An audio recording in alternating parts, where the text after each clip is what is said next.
Hello, welcome to the 2:45 live stream. I'm Tom Chick, and look what we're playing. This is Guild Wars 2. It has been forever.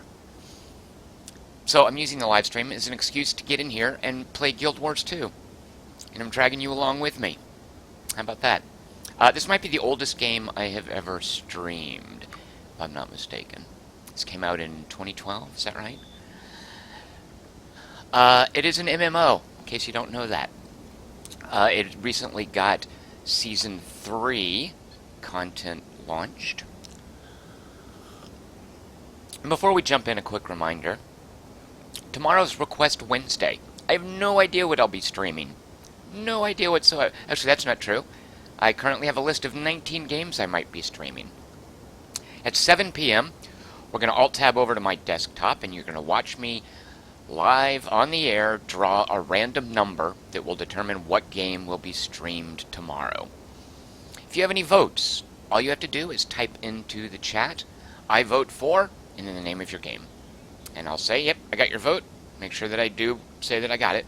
And then we'll put it on the list, and it has as good a chance as any other game of being drawn from the hat, the virtual hat. That chance being 50-50, of course, because one of two things will happen. Either it will be drawn or it won't be drawn. Two options. There's a 100% chance one of those two things will happen. 100 divided by 2 is 50. So you'll have a 50% chance of having your game chosen. Richard Holt is voting for Total War Hammer, the Beastman campaign. Okay, I'm putting Richard Holt. Oh, okay, so that's... You can't vote twice, but you can certainly change your vote. So, Richard Holt from Dwarf Fortress to Total War Hammer Beastmen. Alright. Oh, Richard Holt is even going so far as to specify the Beastmen would be in the main campaign. He's not just saying, hey, just play Total War Hammer. He's explaining how to play it. Which is fair enough. If you want to specify what your vote is for, that's fair game. Metabaron says the base game of Guild Wars 2 went free to play, right? It did? It might have. Although, is it something like you can get to level 20? I guess that's the base game, right? Like they're like, hey, come on in, come for free, play to level 20, and then now you have to pay for it. Oh, so let's see. MWT Bone says this is horrifying Asian frilly goth lolly stuff. I don't know what that means. I assume he's talking about my avatar here. Wait, what? When did I put on these breeches or this skirt with that top? That's just terrible. We'll go over this character. Is that, that's certainly not frilly. I don't know if it's Asian goth lolly, though. Pat Bateman is voting for RimWorld. Let me see. Put Pat Bateman down here. Pat Bateman. Vote for RimWorld.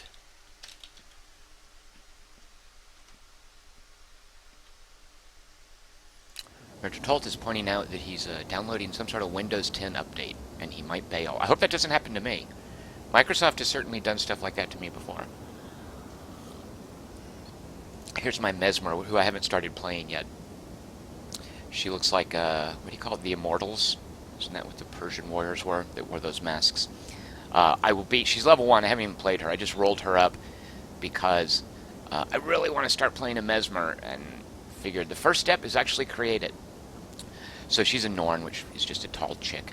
And as soon as I start playing, I will be taking that mask off. That is horrifying. That actually scares me. You have cat people in this game. There's my cat person. I got this pirate robe, like, early on. You can choose, as you equip... I guess most MMOs do this. As you equip new gear, of course, there's a lot of gear churn in an MMO. Guild Wars 2 is no exception. You might not like the look of your new gear. You don't want to look like some clown wearing different mismatched bits and bobs. So you can choose separately what your gear looks like cosmetically.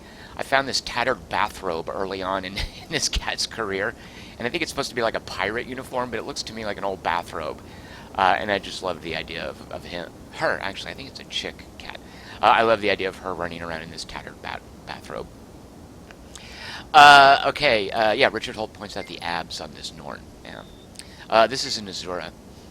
They're like, World of Warcraft has gnomes, Guild Wars has Azura. Totally not the same thing. Please.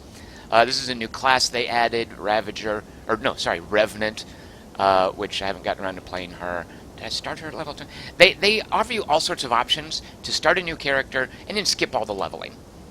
Most accounts have in them a, hey, instantly go to level 80 potion if you want. And again, I think that's not unusual in an MMO, especially when they're adding in-game content. Maybe some people want to jump in and get right to the in-game content. Maybe people are like me and they've already got a couple of level 80s that they don't want to play anymore, 80 being the max level in Guild Wars 2. So maybe they want to get their Mesmer up to level 80 to do the in-game content, which I think is silly. How else are you going to... Mesmers are hard to play. There's a lot of crazy combat stuff they do. So I feel like you need to start at level 1 to get used to it. Alright, but we're going to play my Necromancer. Necromancers, I would argue, are one of the easier classes to hop back into after you've been away from Guild Wars 2 for a long time. Defend the outpost. Alright, make sure the sound balance is okay for you guys. Alright, here is my Necromancer. Why is a Necromancer easy to get into? In Guild Wars... Its face looked like Diarmid, backstory, they're saying. but she died in the crash. Lord, where am I So again? far you're not. The question is, how did it breach? Let me get away from the backstory. I'm in some kind of little town thing. But it's clearly not safe here. Agreed. Without resources, we can't hold this position much longer. I did get this. This is my daily login reward. Thank you. I'll just take that. Those are daily missions it's telling you about. Take a team to secure the Alright, I'm trying to get away from the We'll put exposition. things together and catch up when we can. Yes, Shashu. I mean, right away, ma'am. That is telling you We about have to retake this the group airship event, crash site. which maybe I'll go do in a minute. But first, let me show you why it's super easy to get back into playing a Necromancer. A Necromancer, like any other character, has multiple builds. One of the builds with a Necromancer, and I'll just show you. You guys might already know this. This might be pointless. Ah, there's a, oh shoot, what do you call those little penguin, otter things? They're, oh shoot, I forgot what they're called. I love those guys. I hear prey. I've been fighting a lot of frog people lately. They're called Hylax, something like that. So, if you don't know, this is pretty an integral part of Guild Wars. Is each of the 8 classes has some unique mechanic that goes up here, up here. The unique mechanic for Necromancers is they can sort of phase shift to this ethereal form where they're ghosts and they can't be hurt, and they have a unique set of powers that uses this bar here called their life force. You can make a build centered around building up and maintaining your life force. That's partly what this Necromancer here does. Then, depending on what weapons you have equipped, as you can see, she has... Let me get there. That weird centering thing. Okay. Can you see? She's got in her left hand a dagger, in her right hand an axe. Yeah. What does that mean? Well, oh good lord, there's frogs fighting. Let me go back down to the safe spot. Your weapons determine the skills on the left side of the screen. My axe gives me these 3 skills, and my offhand dagger gives me these 2 skills. These have nothing to do with class. Actually, I say they have nothing to do with class. If a warrior or a guardian, I think, were to wield an axe, he would get very different axe skills. These are Necromancer axe skills. If I change weapon to my super cool staff, look at that. There's this little skull head. I get a whole new set of skills. The staff is two-handed, so the staff determines all the skills. Look what happens to this staff when she actually wields it. On her back, you can see it's this cool, weird, scary face. When she wields it and uses it to attack... Brent, I call Oops, upon I accidentally your power. summoned something. See, when I attack, see, look, it creates this, like, ghostly scythe. Like that black arc. That's its default attack. So it goes from being a staff, which any old wizard might have, to a creepy scythe, which only a necromancer would have. Alright, so those skills are based on my weapons. Then, of course, we have over here a whole crazy set of skills, which is based on the... Nope. This whole suite of things here, which you unlock. I don't even have these unlocked yet. It also is based on your this tree through different kind of specializations. So this is where character builds get crazy, and this is where you jump back into a game like Guild Wars 2 after being away for, I don't know, what, a year. And you're like, I don't know what all these skills do. Richard Holt asks a very good question. Is that right there, have I gone to the ethereal plane or the astral plane? Excellent question. Everything's by. It's also what it looks like when you put on the one true ring, isn't it? I'm gonna guess that's ethereal. Forget the distinction. I was asking about that before, but yeah, my guess is ethereal. So as for what are you gonna do with your character build, and how are you gonna, keep straight? Oh my God, all these skills. Which ones do I pick? You can just drag them over here. I'm a little confused. But Lord, there's even these things. Alright, the reason it's relatively easy to get back into a Necromancer build is, or this particular Necromancer build, Commander, over here. she's based on, alright, quit tugging you little people. She's calling me. By the way, she wants me to go talk to her, and she'll give me this, hey, here's the local mission stuff you can do. So, the other thing this build is based is summons, a super pet class. There's my Blood Fiend, it heals me up. You'll see a lot of Necromancers running around with that, regardless of their build. Here are my Bone Fiends. Oh, sorry, Bone Minions. They're weird little creepy skull-headed dudes. They fight for me, and if I hit their summon button again, they will detonate, like little suicide bombers. So those are Bone Minions. Here's my Bone Fiend. Where is he? There. It's like some crazy crab/face-hugger guy. He also fights for me. What he does is uses the Immobilize ability, where if I hit his summon command again, he'll lock something in place, which is great for when I'm doing ranged attacks like that. I don't want anything coming near me. I want that guy to stop them. Here's my Shadow Fiend. Shadow Minion? Shadow Fiend? What is it? Shadow Fiend, yeah. Not entirely clear what that is. It looks like a gray mass with those weird blue lights on it, which I guess are eyes.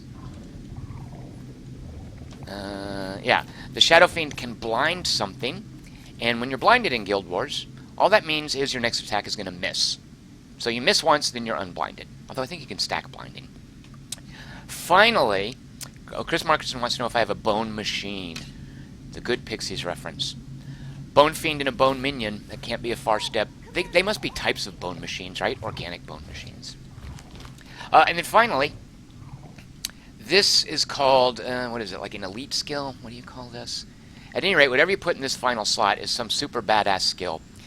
Because I'm just doing a straight-up summon build, just pets, I want them to do all the fighting for me. This is a Flesh Golem. It lives. The Flesh Golem is just a big old tank. See that little rhinoceros horn?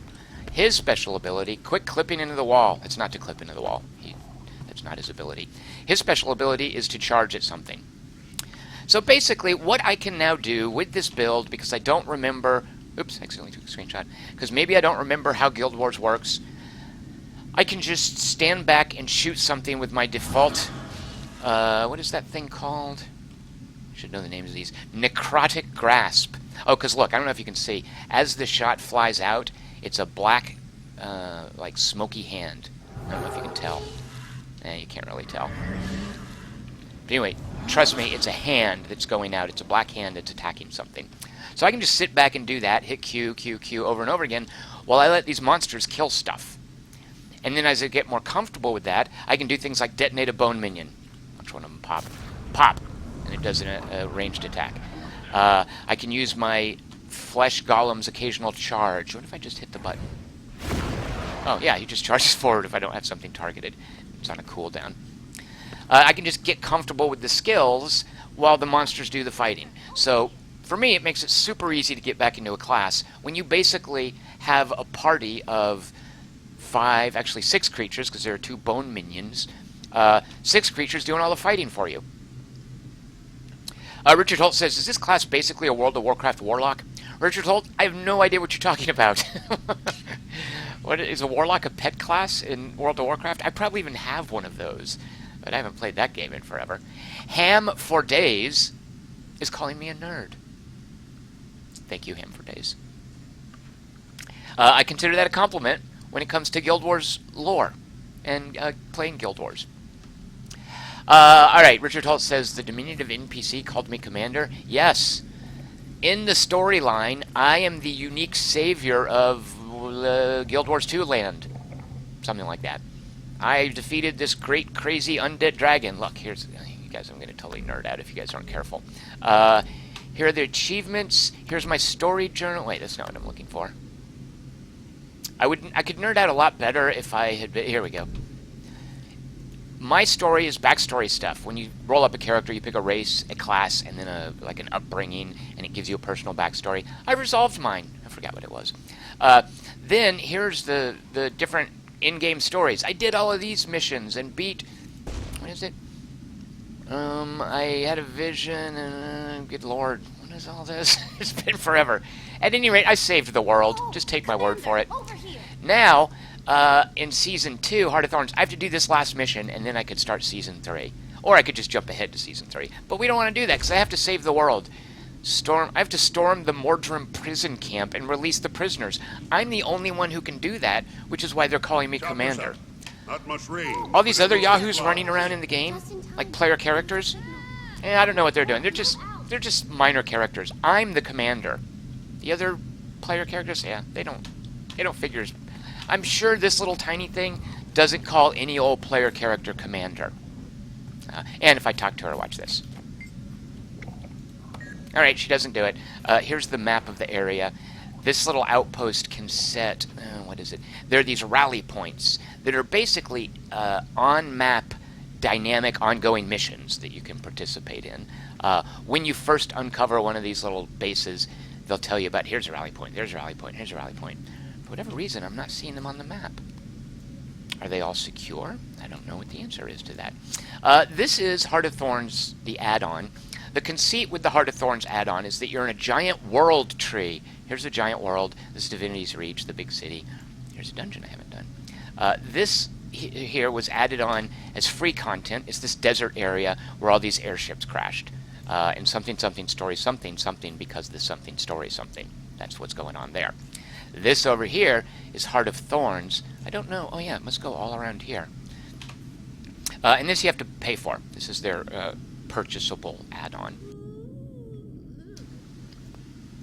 The conceit here... What happens if you go out over here and do this? I'm on the main world map. Oh, yeah, they're all the same. Over here. So the conceit in Heart of Thorns is a giant world tree. And they do that because there are 3 levels in this world tree. Here's a little... I'm currently at what's called the surface. Up here, and that's basically the trunk of the tree. That's their conceit. Up here, let me zoom in so you can see a little bit of detail. Where am I? If I hit space, it'll jump to me. Here I am, the surface, this sort of corner of the map. This is like the trunk of a tree. There's a level below me. Consider this like the roots of the tree. This is this underground area. There is furthermore a level above me, which is considered like the canopy, the leafy bit of the trees. As you can see, I haven't explored above me very much. This tri-level map building annoys a lot of people. It's not as intuitive to read as this straight-up map over here, where everything is either east, west, north, or south of something. Here, you've got east, west, north, south, up, and down. How confusing is that? You must exhibit 3-dimensional thinking to get around in Heart of the Thorns. But what it also does is it adds to your character's basic world traversal skills like flying. Look what I can do. Okay, I promise I can do it. Let me get to a place where I got a good jump. Look, I have a glider. This is something you get in Heart of the Thorns. You don't have Heart of the Thorns, I don't think you get this. And I'm pretty sure, maybe one of you guys can correct me if I'm wrong, one of the really difficult things they did was added this glider to the core game, right? Isn't that correct? I can go back out into the basic world and use my glider, can't I? I'm going to be mad if not. They also added, and I just unlocked this, because you have to, it's part of your character progression, is getting your glider, also using bouncing mushrooms. It's part of your character progression. What does a bouncing mushroom do? This looks a little ridiculous with all these summoned creatures. It's like having too many people on the trampoline. Alright, everybody make room. The bouncing mushroom, as you might imagine, basically kind of teleports me, but with a crazy jumping animation, to the canopy. Up and down. Am I not quite on the canopy? I guess I still have a little higher to go. But that's verticality in the level design. And look, oh no, I fell, I'm going to die. But no, I'm not. And it's one of those crazy things, you know, very open-worldy. If you can see it, you can get to it. That down there, that's the root bits. I could go fly down there. There's missions and stuff down there. That's actual levels. And if you're on the bottom and you fall into an abyss, you die. There are a few places like that. Alright, you guys probably don't want to just hear about the basics in Guild Wars 2, right? You guys probably all know this stuff. Let's do, So Guild Wars 2 is crazy, crazy, crazy open and accessible, and you could even use the word busy, but they let you focus on stuff with giving you things to do. There's a story you can do. There are, of course, dungeons. There are these things called fractals, which are like mini shuffled dungeons. And I suspect none of this is unique in the world of MMOs. MMOs have to give people a lot to do because they want people to pay the monthly fee to keep playing, although that's fallen out of fashion. They want people to spend the money to buy the, costumes or whatever. Those little dragony wings right there, they're like dragon bone wings. That didn't come easy, and they don't do anything. That's strictly cosmetic. Those little dragon bone wings, you have to play through a bunch of story missions, I think. But you can alternatively pay real-world money for that kind of stuff. One of the cool things in Guild Wars, real-world money, there's nothing that costs real-world money in Guild Wars that you can't also, with enough grinding, get gems, like convert your in-game gold to gems, which you use to buy stuff. More often, gems are where you use real-world money to buy something. What's my bill? Yeah, here's the prices for those. Oh, here's the best deal, $100 for 8,000 of them. That's the one you want. So these gems are where they make their micropayment money. But there's nothing, literally nothing that gems buy that you can't eventually grind with gold to get. If I want to cash in my gold for gems, how much would it be? I don't want to accidentally spend anything. Oh, yeah, okay, I see. So I could cash in 60 gold. So I can cash in 50 of that for 200 gems, whatever. And I could buy stuff, customizables. And that's for the most part how you get things like those dragon wings. But not me. I did the crazy missions it took to unlock those dragon wings. Richard Holt says, the last interesting MMO was The Secret World. And then he puts on a monocle and a top hat, and he takes out his opera glasses, which he looks through as well as his monocle. MWT Bones says, look what high fantasy has become, spending much. Richard Holt seems to say this is bland. Help us Good collect lord. weapons. Am I going to have to hold that against a bunch of Guild Wars 2 haters in this comment section? Which is fine. I can do that. I can take you guys on. Alright, so as I was saying, there's all kinds of things you can do. That's part for the course for an MMO, for an open world game, which is an MMO, for anything that wants you to keep playing so you'll spend money. And I have spent money on Guild Wars 2. They got me. I've spent it, but haven't used it yet. I bought gems, but that was so that I could have a slot for each of the 8 character classes. There are 8 character classes, but only 6 slots with an account. Huh. If you want those 2 additional slots to have 1 character of each class, well, guess what you're buying? 2 more slots. So I bought the gems for that, but I've never actually bought the slots because I still have characters to level up. But if there's ever a sale on character slots, I don't know if there is, then I'm going to pounce on that. So of all the things I could do in Guild Wars 2, and look at this, this is like an Ubisoft map, right? Look at all this Ubi stuff. It actually doesn't look that daunting to me. Like, all this looks like it makes sense. It probably looks confusing to you guys. Here's a big in-game, like, in-world event I could go participate in. And this is going to pull players towards it. It's like a player magnet for PC characters. Something big and crazy is probably happening in here. I could go do that if I wanted. Alternatively, and here's where I think Guild Wars 2, again, is super easy to get into. You see in the upper right-hand corner, this story thing? This right here is a story mission that it's kind of suggesting that I go do. It's saying, hey Tom, if you want to progress through the Heart of Thorns content, go do this story mission. However, this isn't always going to be a story mission. This is contextual. I think if it sees that I'm not doing story missions, and it's the last thing I did here, it's instead going to point me towards a nearby Ubi stuff thing that I might want to consider doing. This is basically just a little recommendation saying, consider that. The daily quests, of course, are a big thing that people do. It's a grinding thing, right? Like, I log in for daily quests every day. Haven't done much of those. Haven't done those in a while. And then this is telling me about the most local in-game event. And I can close all this stuff and make it less busy. Oh, so what we're going to go do is release these prisoners of the dragon. And because I'm not sure where it is, I'm just going to follow that little waypoint there.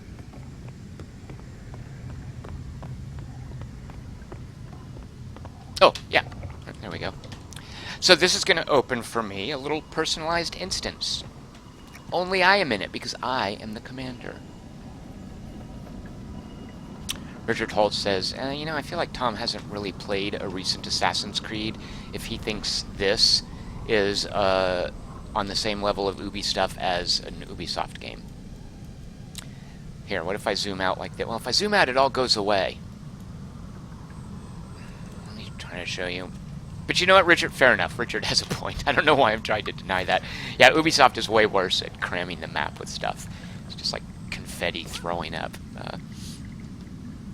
JC Lebedev says it looks very complicated. I know, right, JC Lebedev? Busy. It's difficult to try to jump into an MMO and show someone who hasn't played it before the MMO without making it look just dizzyingly complicated. And part of the reason for that is what this MMO has done. You know, I've gotten her... Oh, good lord. It's kind of embarrassing. Yeah, I just... Miss Death Chick? Jeez, Pete.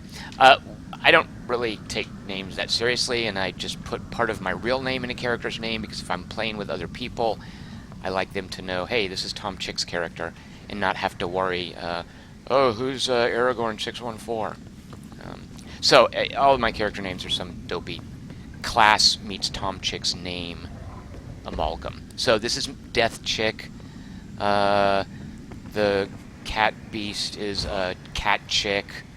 My Mesmer split off illusionary clones of themselves as Multi-Chick. At any rate, Miss Death Chick is level 80 and then some. I've spent so many hours playing this freaking character, and in those hours, so much time building up like muscle memory and familiarity. You know, I've had literally days of tutorial time with this character to learn this stuff. So to show someone this stuff who has not had any of that tutorial time, it's a little unfair. But, yeah. Okay, let's do this story mission. We're going to release some prisoners from a dragon. I honestly don't recall a lot of story stuff. Alright, I have the sound turned way down. Sorry, I can't hear anything. Alright. Okay, I'm the only one in here. And this map, if I go out here, it's going to end the mission. This map is it's an instance of this little bit. It's the same as the open world geography, but it's not populated with other characters. And there's going to be something tailor-made, some event here built into the story. I'm a little lost of what the story is at this point. Let's go talk to someone and find out. Why do I have a mech? Oh, okay. These are Guild Wars, like, heroes. They're like named characters. And that in there, you might think it's a mech. What happened? I told you to stay close, not take unnecessary risks. There's a little gnome in there. We spotted a Mordrem prison caravan. We followed it, and it led us to this camp. No risk, no reward. I made the call. Erson backed me up. What do you call those cats? We I thought forget. it was worth the risk. Not Zinti. We were Shoot. right. What are the cats called? Fair enough. Now, how here's me heavily talking. defended is this camp of yours? Very. The Mordrem Guard are not mindless. I don't know what a They Mordrem set is. up a strong defensive perimeter, and they know how to patrol it. Brimstone is right. The Mordrem Guard are sharp, precise. They must know we're coming. That doesn't matter now. There are prisoners here, and our friends might be among them. That's a leaf We're person. going in. They're like the elves. They're plant people. Thanks for shoot. backing up Bram, Tribune. What's Yeah, your assessment cat of the people. situation here? No, that's a cat person. They have a name. Seems to be a large-scale prisoner containment camp. Dadgummit. The Mordrem Guard goes out, collects living and Like dead Zinti, bodies, you know, and brings them here. And this is where they grow all They're the called Mordrem something. we've been fighting? Part prison camp, part minion factory. Right. There's no easy access, but at least one member of Destiny's Edge is here. Oh, I know what Destiny's I Edge is. can feel it. Destiny's Edge. Feelings? From a soldier like you? Cut me some slack. Whoa. I'm still getting used to this new magic and how to describe it. Come on, we think there's a back way in. Follow me. Destiny's Edge is kind of like the Fellowship of the Ring, It's the core group of Guild Wars characters. I think from the very first game, even. JC Liberating is noting that the voice doesn't sound that much like Sarah Palin. I know, right? They really need to work on that. What are those cat people called? Why don't you guys look it up and tell me? They're called something. If we can do enough damage to this facility, it'll disrupt Mordremoth's progress in the whole region. Here are some buffs that apply to me. If things get ugly, stand near me. I can boost your strength.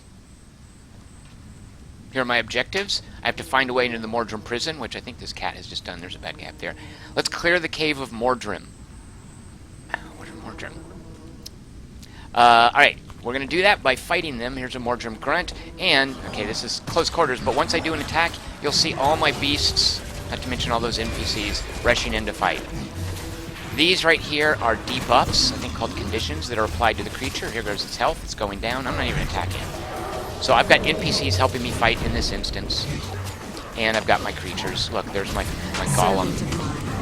Walk this land. I can just hang back here. Stay out of that red pit. Ah! Okay, I'm being targeted by something. I'm super hurt. All my creatures are dead. Oh, I never even summoned them when the instance began. Dadgummit.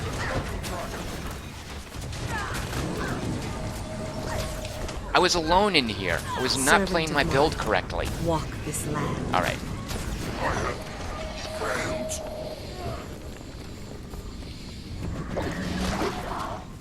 Now, check this out.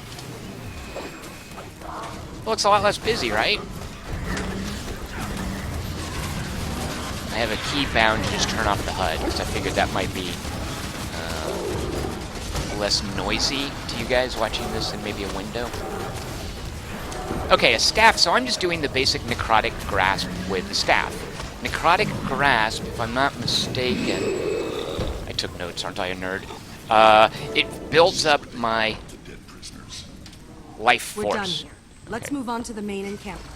Here's my life force. You'll note it was halfway full. This is what I spend when I go into the ethereal undead. It's called Shroud, really, when I go into that state. And as I use it, it gets burned up, and I refill it with a few attacks and abilities. Necrotic Grasp refills my life ability. Each attack, as you'll note, refills 4% life force. So that's how I build it up, and then I can use it by hiding in the little ethereal form and doing special attacks. The staff also, as a magic user, and Time to do some real damage. This is a conceit for wizards using staffs. It does these area effect things. All the other skills besides Necrotic Grasp in a staff are things like this. This is a little bleeding field called Mark of Blood. And I do this and it drops on the map somewhere, this little aura area. And this is a lot of what necromancers do. Any bad guy in here starts taking bleeding damage. There aren't any, so nothing's going to happen. And that's what the staff does, is each of these, everything that's not the default attack, is some sort of aura I drop onto the ground. Alright, I'm completely lost where I'm supposed to go. Oh yeah, this big green arrow, see if I can zoom this out, seems to indicate where to go. Time to do some real damage. MetaBaron says, I think ArenaNet has the best artists in the business, bar none. Character creation, 3D modeling, animation, color palette, all top-notch. JC Liberating says, I like it much better than the Blizzard style. Blizzard, World of Warcraft is so, you know, for lack of a better word, cartoony and just kind of unserious. But yeah, I love this engine. I'm playing in a window, which is like I'm so used to playing this full screen. Alert the entire camp. This looks like a Mordrem Guard bivouac, close enough to guard A the bivouac. cages and to rally at the mustering ground. I figure the Mordrem Guard That looks muster like a boss here dude. before rolling out in force to collect prisoners and corpses. Look at those weapons. Totally a boss dude. We overcame worse odds while you were off in the mists. We can handle this. I could skip this stuff, but I'm with Bram. I'm not going to. I want to know what's going Seen on. this team in action yet, Tribune. Trust me. Excuse me. So they do voice acting for all the different characters, the player characters. You're not some mute idiot. So look, I dropped this little bleed aura down. And then on top of it, I put something called Chillbanes, which slows people down and does poison damage. Subdue them! Alive if you can. Now, do you see they're also dropping areas as well?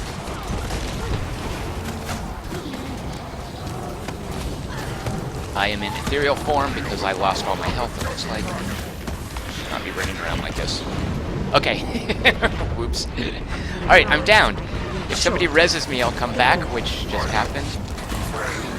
If somebody reses me, or if I kill something. Alright, I'm going to use my Blood Fiend to get a little health back. Let me tab an enemy, and you start attacking. Alright. So I'm going to hang back here with this cat using... Oh my god, I'm dying again. Going into ethereal form. So in ethereal form... You guys see, watch this. I'm going to, like, send out these little waves. See those little green blobs flying into me? That's me filling up, stealing their hit points to fill up my life force, which is almost gone. Oh, good lord, this is going to be terrible. Summon another Blood Fiend.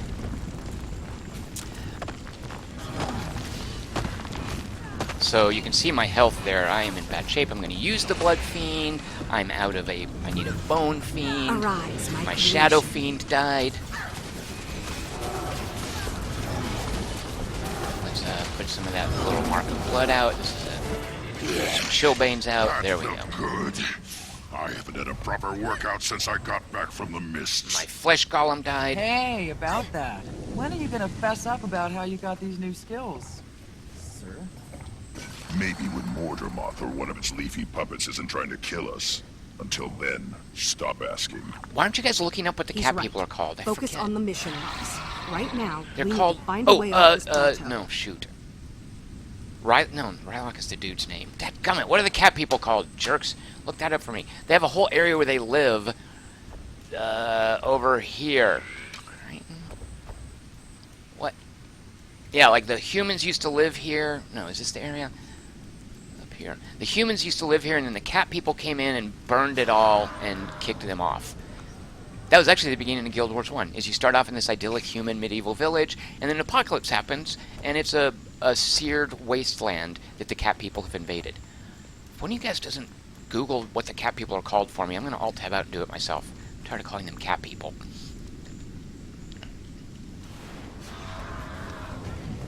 Alright, let's see, where are we going? I'm going to follow the green arrow. So, we are here to liberate some prisoners from this camp. Remember that?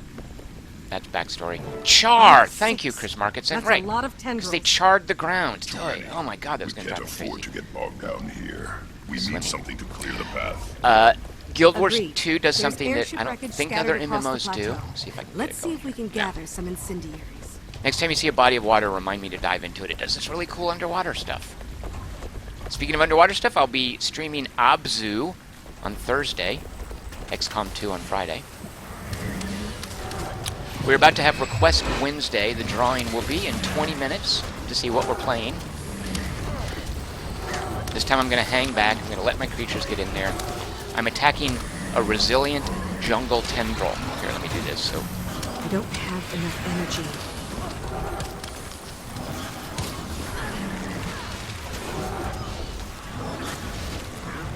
And I'm just doing this strictly to make it more aesthetically pleasing to those of you watching the stream. So you can enjoy the artwork without all of these crazy like numbers and interface bits. One of the things that Necromancers do as a class, debuffs in this game are called conditions, right? Like being poisoned, or bleeding, burning, things like that. Damage over time, conditions. One of the cool things that Necromancers do is they take conditions applied to them and they move them over to enemy characters. Like Necromancers, there's a whole build with Necromancers based on pulling other friendly characters' conditions onto you, holding them for a little bit, and then shooting them out to someone else. Drop this little bleeding thing down, and then Chillbanes, which poisons and freezes anything in it, any enemy thing in it. There is no friendly fire in MMOs, because of course then you would be griefing other players. Now, why do I keep doing that? Do I have dodge bound to some key? So I have the middle mouse button bound to dodging, which does that to get me out of these red areas more quickly. So as I'm getting more comfortable with stuff, look, I'm going to make my Flesh Golem charge at my target. I don't know if you guys can see him. He's up there fighting. He's that rhinoceros thing with the rhinoceros horn. Watch this. No, I'm definitely doing... What is... I think that's somebody affecting me. Is that, Okay, there's my little flashbang. Alright. I don't know if you saw, he just charged through there and he stunned something. I promise it happened. Now, you know what? Maybe he didn't, because you can't stun a tentacle. Let's blow up a bone minion, shall we? Go forth. Well, it was one of those green explosions, I think. No, it's not. They're both right at my feet. Why didn't you guys blow up? Go blow up.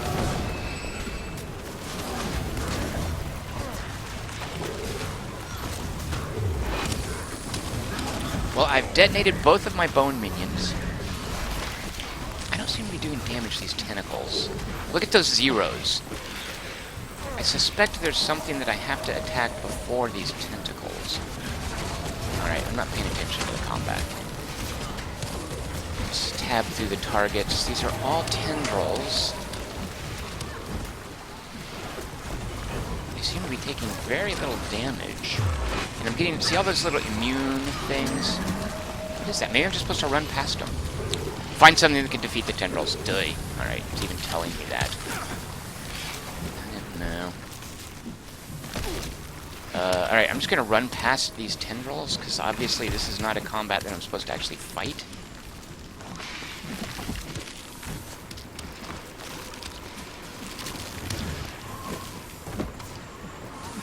Oh, that, you know, I think the tendrils are punching me and making me do that right there. Oh, knocks back. Duh, it even says that. Alright, so I can't get through this wall until I defeat the tendrils. And I'm not sure where to do that. I'm in ethereal form right now.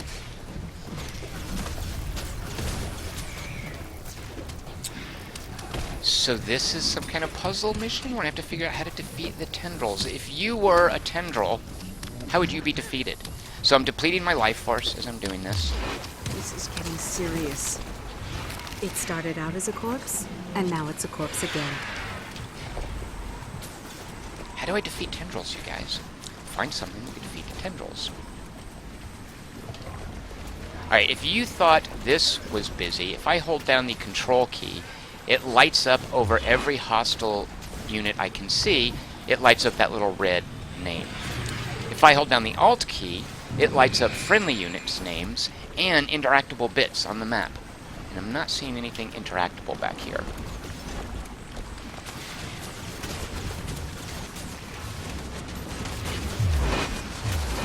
There is a crate up there. Could that be it? No.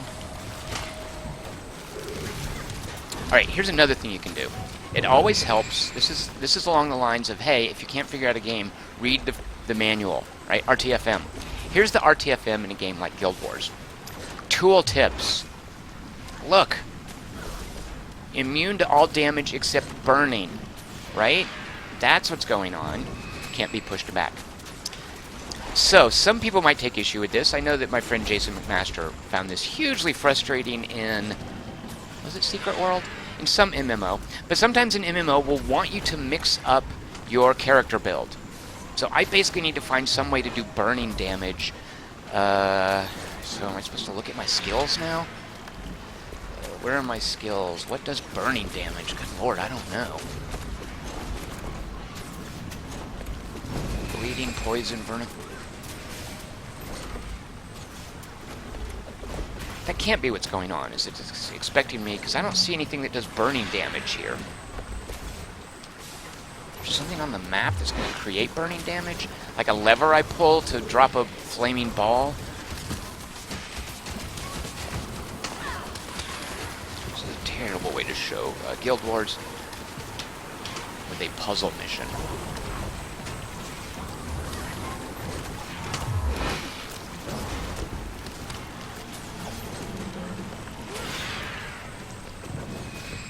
Come back here. See that fire? Maybe there's something that does burning damage back there. Although I'm holding down the Alt key, I'm not seeing anything I can interact with. Oh, this right here. Packed supplies. You know what? I bet this is it. Nothing useful here.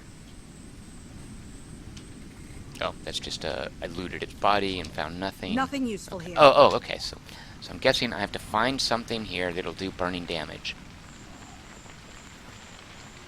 This is a dead end. All right.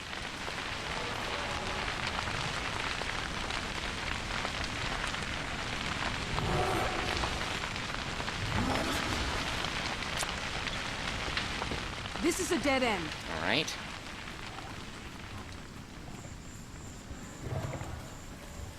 Is that something? What is that big block doing there?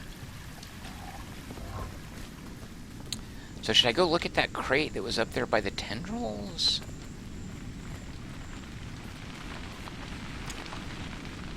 MWT Bone says it must be something in the environment. Right, because maybe it's not. Yeah, so I was thinking it's forcing me to change my character build, but I don't have any way to do burning damage. That is not something, as far as I can tell, that is innate to necromancers. And you'll see this circular area is like where I'm supposed to do this objective, find something that can defeat the tendrils. So let's keep looking around in here. That was a dead end back there. What about this dead end?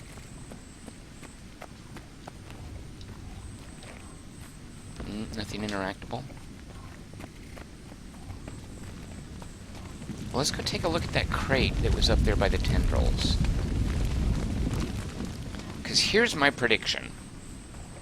That I'm going to loot something, and it is going to replace my weapon skills, and plenty of missions do this, with a new suite of skills, like flamethrowers or whatever. My level 80 Char, it's a cat person, one of his abilities, he's an engineer and they build stuff, he has a flamethrower kit. Completely be a flame build. Where did that crate go? Here it is. Looks like I can't interact with it except for taking damage. Alright. Is there anything like a volcano we can set off?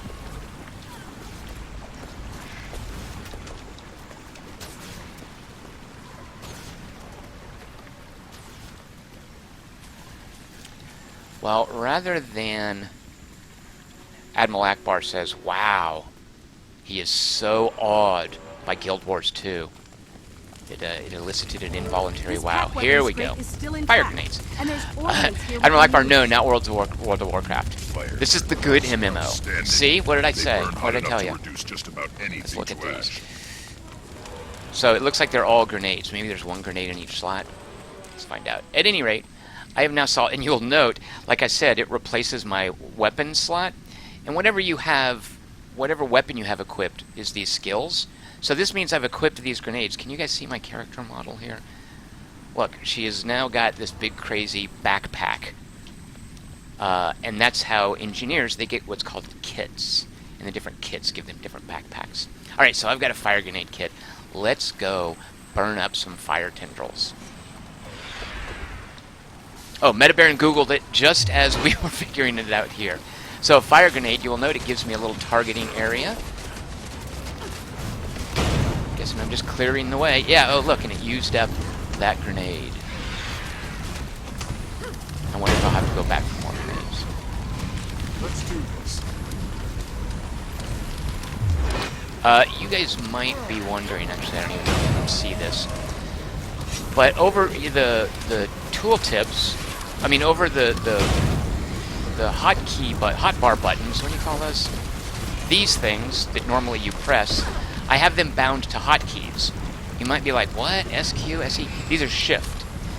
And the whole conceit is so that I can use my left hand to fire off all of my skills, every one of them, without having to look down at the keyboard or without having to move my hand off of WSD, so that my right hand is constantly on the mouse.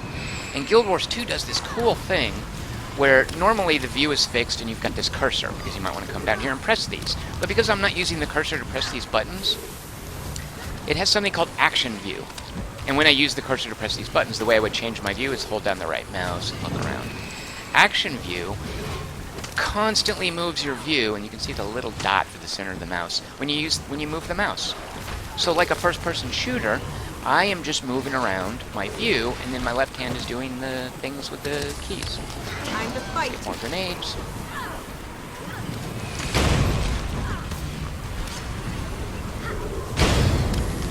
Oh, I do want to summon my Blood Fiend, because he heals me up as he does damage to Servant things. of mine. And I can also pop him. He's like a big old blood balloon. I can pop him to do a lot of a sort of an instant mega heal, which really isn't much of a mega heal. It's something like 15% of my health. So what I'm using is a hotkey Shift E right now, and that's what that means in the little hotkey bar. And then R, and then we'll come back down and get more grenades. And actually, I can do this view because you guys don't need to see all those numbers.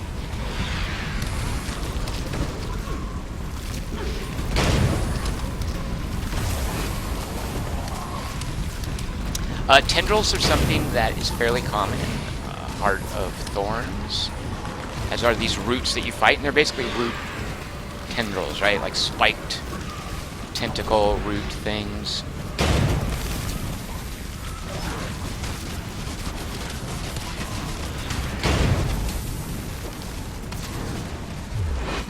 I feel like maybe I'm just supposed to run up to the top there.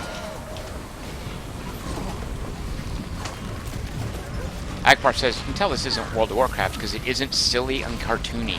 This is serious business. Look at the skirts and wings on that character. I know, right? Sure, but good. So, I don't know if you guys heard that little sound bite where she says, it had a good life, short but good. The idea with the Necromancer is that these creatures that I'm summoning are from dead bodies. Ah! That's it. Alright, I gotta go into my life force form. You know what? I think I need to roll them back so that my NPCs come with me. That little soundbite, it had a good life, short but good. That's just saying, hey, one of your minions died, dummy. Resummon him. Alright, so we're gonna work along the front here.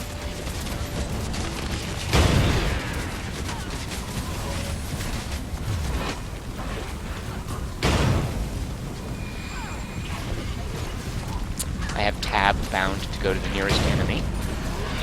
My blood fiend again.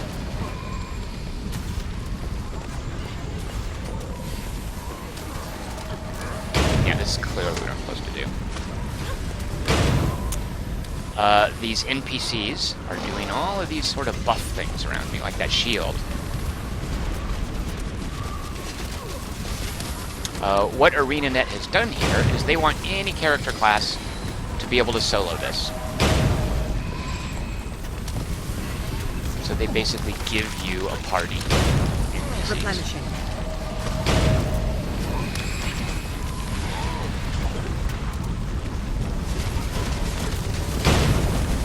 More grenades.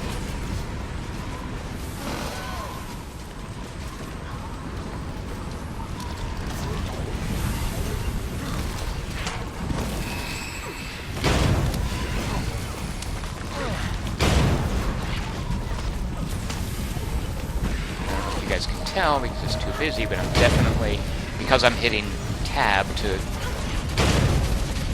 target the nearest enemy, I can definitely see they're being driven back along the front. See, we've cleared all of that. And when I tab something, I don't know if you guys can tell, it puts a little sort of a red caret, C-A-R-E-T, over it, and it highlights it, it outlines it in red. It's a faint effect, you can see. You sort of see it there. It's a faint effect, but you get used to noticing it. I've never encountered tendrils that powerful before.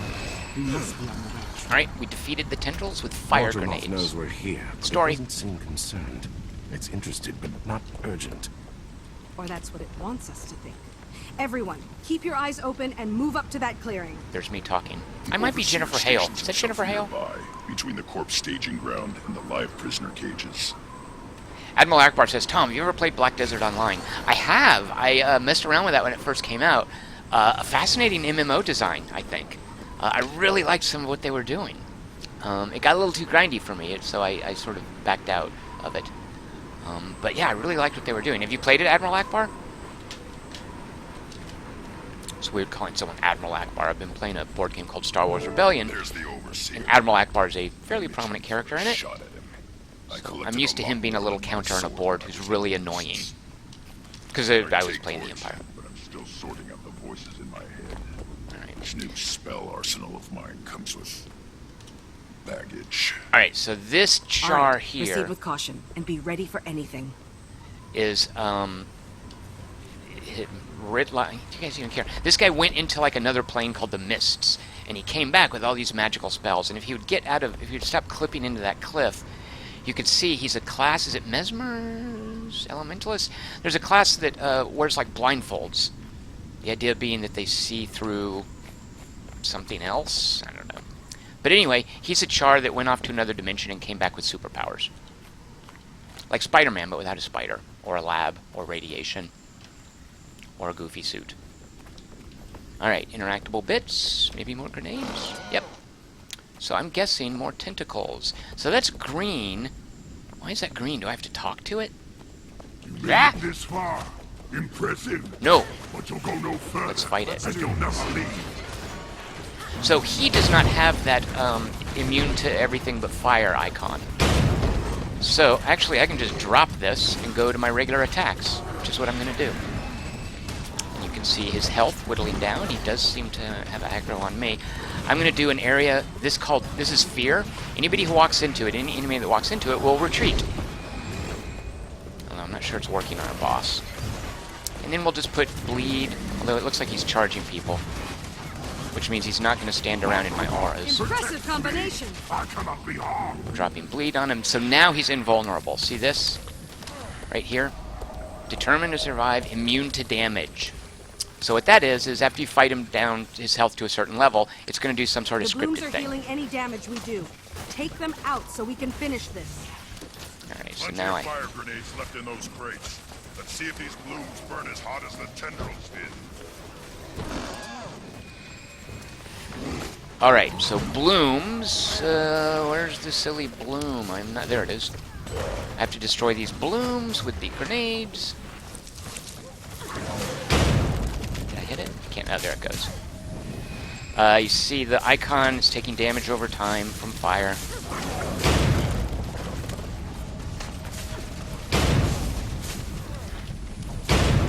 And fire damage stacks, of course, because that's as fire spreads. Quit targeting me, jerk. Alright, now you'll note he's no longer invulnerable. Let me put this retreat thing up. Yeah, it works on him a little bit. It just makes him run off very briefly. Here's Chillbanes, which does a chill effect, which slows his movement and his special ability cooldown, and does poison damage over time. Replenishing. There's bleed damage over time. Alright, let's go get more fire grenades to attack another bloom. You do fight a lot of plants in Heart of Thorns. I won't lie to you. Alright, we've got the bloom targeted, and it's over there. Yeah, he's got some crazy, like, glowing weapons.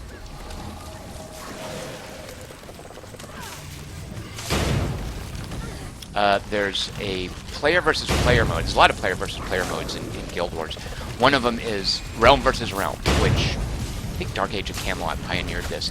It just throws lots of players together on a big map with sieges and maneuvering. And basically you do a lot of zerging. Like, you just follow a crowd around, and hopefully someone in the vanguard of the crowd knows what he or she is doing. So that's called Realm versus Realm, or RVR. Should I be bothering with these tendrils? I don't know. I've got the grenades, so I might as well use them. Engineers, one of the classes, one of their kits is a grenade kit, which has a bunch of different grenades, which are like this, where you have a targeting area, and you drop it on the ground, and it does area damage. Grenade kits are so much fun in RVR, because there's zerging, you know, all the players just clumping together. You can just really do a lot of damage with a well-placed grenade. It's a lot of fun to just hang back and drop damage circles on clustered players. Necromancers are actually good at that sort of thing as well, with all of their crazy condition management stuff. Conditions are awesome in player versus player, because they're not... You have to sort of pay attention to what you're doing to deal with conditions. Okay, now he's invulnerable. Because a condition doesn't necessarily move your health point bar down. It's not like a spike damage character. Like the normal DPS is just like, I guess the standard would be like a wizard shoots a fireball or a magic missile, and it just does a lot of damage up front. That's not what necromancers do. is they queue up, they stack up all these debuffs on you that will hurt you. And then before you know it, you're taking all this damage over time when you thought you were fine, and then you're dead. Now, once you know what you're doing in a player versus player, you'll note that sort of thing, and you'll pay attention. You'll see all of these, here's my cursor, all these icons pile up down here. But if you're accustomed to just looking at this health thing right here to see how you're doing, Necromancers can be pretty insidious in terms of just stacking up all these great effects to mess you up. Alright, we need another crate of grenades. You will note these crates of grenades are infinitely refilling themselves. Let's see, can I damage him? Oh, I can damage him. Let's drop these grenades. Alright, do that. He'll run away for a very brief second. There's bleeding. There's little chillblains. Oh, at some point my Shadow Fiend died. I'm going to resummon it. Arise, I'm going to charge him with my... Did you see that? That was my Flesh Golem charging right through him. It applied vulnerability to this guy. Vulnerability is a debuff that means you take more damage. And it stacks. You can see now he's got a whole bunch of debuffs on him. And now they all went away because now he went invulnerable, and a bloom is going to heal him. We have to take out the blooms. It's just like any boss fight in a single-player game or a multiplayer game.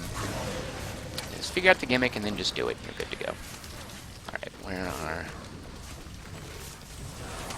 So I guess they're not blooms now. We just have to kill the tendrils. Oh, there's a bloom. There, you guys see it right there.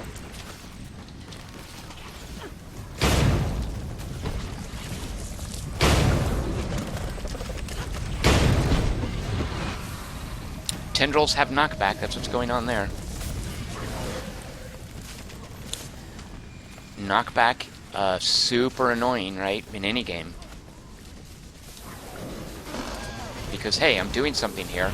Oh, you interrupted whatever I was doing, you stupid knockback effect. Alright, is he not... Still invulnerable. He's got that purple flame thing. Alright, let's see if there's another bloom somewhere. There's not. Oh, now he's vulnerable. Alright, I'm going to drop my grenades and just go back to my necrotic grasp. Drop that little make you run away power. Little chillblains. There's bleed, there's chillblains. The one I'm not using, this one right now. Oh, he's dead. Not that it did us much good. Sorry, Commander, but this looks like a dead end. Mordremoth's reacting to us, growing stronger defenses. We need to hit them harder to clear a path. Alright, let's hit him harder to clear a path. So, sorry, I wasn't paying attention to this. Stand back. In the chat channel, Admiral Akbar says, no, he's not played Black Desert Online, but a streamer he watches plays it, and it looks beautiful. It is good. I mean, that's the thing about more recent MMOs, isn't it? This is 2012, right? Like, I think it's a beautiful game. You can see the camp below. But you've got issues with the engine still. Like, let me see if I can get a good draw distance. No, that still looks pretty good. But at any rate, modern MMOs do look really good, right? Thinking. They put a premium I'll on lead the that. way, and the rest of you can catch up as quick as you can. And Mark Barr says, what do you think of Abzu? I think that it runs. That's all I know. I'll be streaming that tomorrow. I just made sure that I could get it running, and then backed out. And as I tweeted, it has a jump scare. Like, early on, that was so annoying. Alright, so you're like, what do we do now? We have to glide into the Mordrem prison camp. Sweet. I'm just going to look at the map and see where... Alright, so we're gliding, like, due south. Which is down this way. What is this? This is some award I got. A mastery point. Sweet. I'm going to show you guys those later, because those are a big part of the advancement in Heart of the Thorns. Heart of Thorns? The Thorns? Whatever.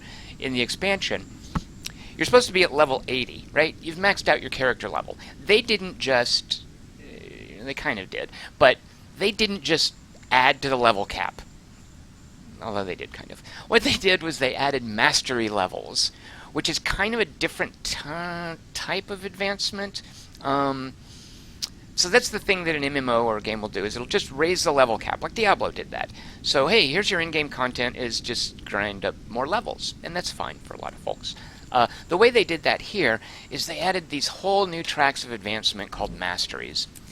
Where are my masteries? They're so new that I don't even know where it is. Yeah, okay, there are skills, specializations. Is this masteries? No, that's not even masteries. Shoot, I don't even know where are the stupid masteries. I guess it's up here. No. Jeez, Pete. There's something... Is this right? There's got to be a hotkey for it. Oh, masteries, duh. They added a new icon. Alright, so there are masteries for the overall game if you don't have the expansion. And you always have one of them enabled. And then there are masteries for... Maguma is the area that we're in right now. So Heart of Thorns is Heart of Maguma. There are masteries here. I've only got 2 of them unlocked. As you hit story beats, you'll unlock all of them. Each of these masteries has... It's not a skill tree, but it's a skill advancement. And as you gain experience points, instead of gaining levels, you gain mastery points. And each time I go up a level, this little orange bar crawling along the bottom, this would normally ding me up a level. Instead, it moves me up a mastery point. So experience points are still useful. It's just, you know, I'm frozen at level 80. Instead, I'm gaining mastery points. Oh my god! Chris Markinson said it's time for the draw for... Request Wednesday. Thank you so much, Markinson, for the reminder. We are going to just stop here. Oh, I thought I heard a cat. Come here. The cat is here just in time for Request Wednesday. Come here, fatty. Oh my god, I can't pick you up if you're over there. Ah, god, this cat is huge. Alright. If you are watching this live, you probably don't want to just stare at my character for 5 minutes, although maybe you do. She's a pretty awesome character. Instead... Oh, no, of course, I have to come show you guys this.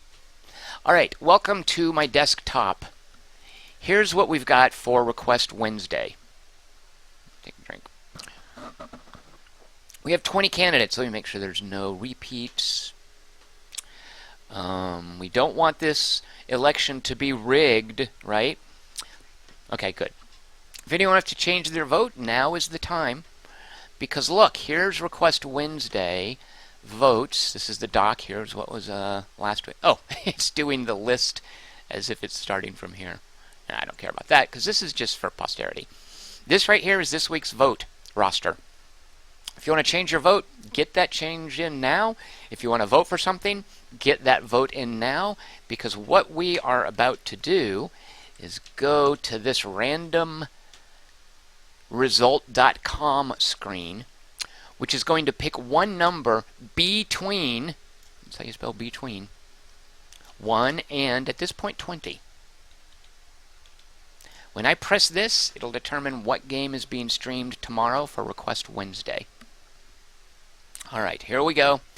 Drum roll, please. I don't know what it is in advance. You don't know what it is. Oh, here, okay, so here's something that will happen every now and then. Someone requested, and it actually won, Deus Ex. Chris Markinson votes for American Truck Simulator. How could I have not gotten that down?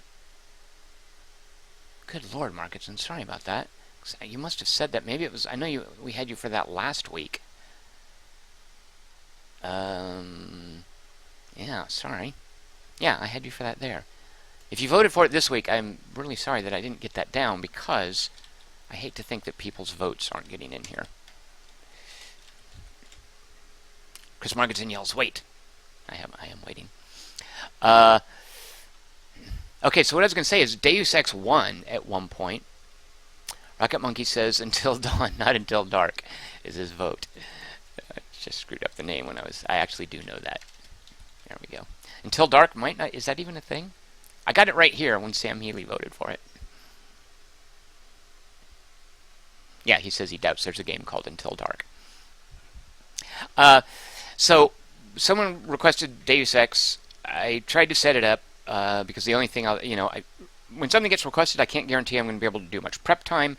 You might just get a lot of me fumbling around going, what do I do? For instance, if this silly thing wins, I'm going to have no idea what's going on. This is a company called Battle Goat Studios. Yeah, Battle Goat, that's their name. That's the one they went with. They make these absurdly complex, numbers-oriented strategy games. And they just did for this one some Donald Trump DLC, which is why I suspect Zyobin voted for it. But anyway, if this gets picked, I'm going to have no idea what's going on. It's going to be a stream of basically watching a confused guy. But I'll play anything, but sometimes I can't get it to run. That's the only prep I'll do is make sure it runs. So Deus Ex, I couldn't get it to run, didn't work. Here's another issue like that. This fella, and I doubt he's in the stream, voted for Demon's Souls, which I thought, yeah, okay, that was fine. But it's not on the PS4 or the PC. It's a PS3 game. So, if George is here, you need to change your vote. Because if this comes up, we're just going to have to roll again. Alright, so George, are you there? If not, I'm doing that. Alright, so we now have a nice round number. 20 games to choose among. Let's go over to RNG. Oh, no, yeah, so it's RNG, yeah, random number generator. But randomresult.com is the site. Number between 1 and 20. Make sure it's a distinct number. We don't want it to be a repeat. All right, here we go. Anyone need to change their vote? Going, gone. This is what I will be streaming tomorrow, Wednesday, August 3rd, at 6 p.m. Pacific. Until Dawn wins.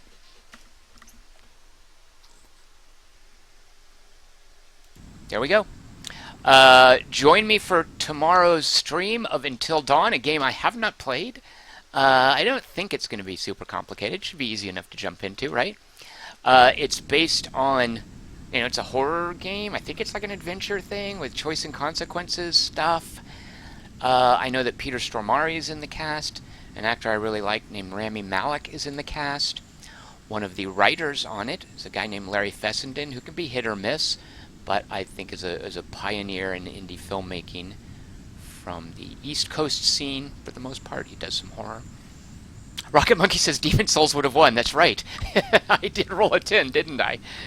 George, shame you're not here because you could have totally won. I would have replaced Demon Souls with something else. All right, tomorrow's stream, 6 p.m. Until dawn. Until dawn. Chris Markinson said, is this the PS4? Yes, it is a PS4 only game. It's not on the PC, interestingly enough. And I don't know what that does to the silly stream address. I know that we've had issues when I stream a PC game versus a PS4 game. It does something. Yeah, I'm not. I'll try to look into that tonight. I was surprised that Abzu is a PC game as well. I thought it was PS4 only, but it's also on the PC. So it seems like a lot of these little indie games, they aren't, that would normally be snatched up by Microsoft or Sony. They're like, yeah, we're going to do a PC version as well. All right, let's save these prisoners. They have languished in the Mordrem prison camp for far too long. Let's glide over there and liberate them, right? I can just fall. Because you only have so much glider juice. Watch me look at that. Perfect landing. I did what's called sticking the landing. Thanks, boss. Though, I'm not sure everyone would agree. Not sure who's talking. Canuck's looking greener than usual. Quaggan. I'm fine. Those little penguin, otter, while an elder dragon koala bear people are called quaggins. I just remembered that. Green you get. This is where they keep the live prisoners. Whoever we're looking for is somewhere nearby. We'll get you out of here, Mom. I swear it. What? Someone's mom is in there. Alright, let's go save someone's mom. It's nice that they put landing flares out so I knew where to land. I should have gotten an achievement for that. Oh, maybe I did. What is this chest here? I just won some stuff. Oh my god, look! See, I was just joking about that. The game's totally new. What did I win? Airship parts. Now, I'm not sure what airship parts do. Let's go to the inventory. This is going to freak you out. If you thought all of these looked busy, wait till you see my inventory. Actually, that's not that bad. I did empty a lot of it out last night.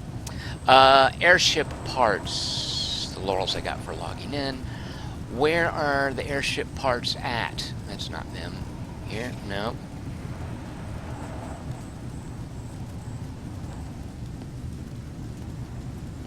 I'm not seeing the icon. You guys seen it?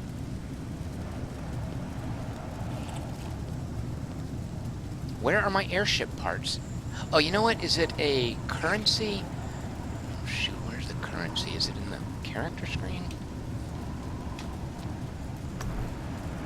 How do I see how much money I have? I can't believe that is in my inventory, right? Inventory.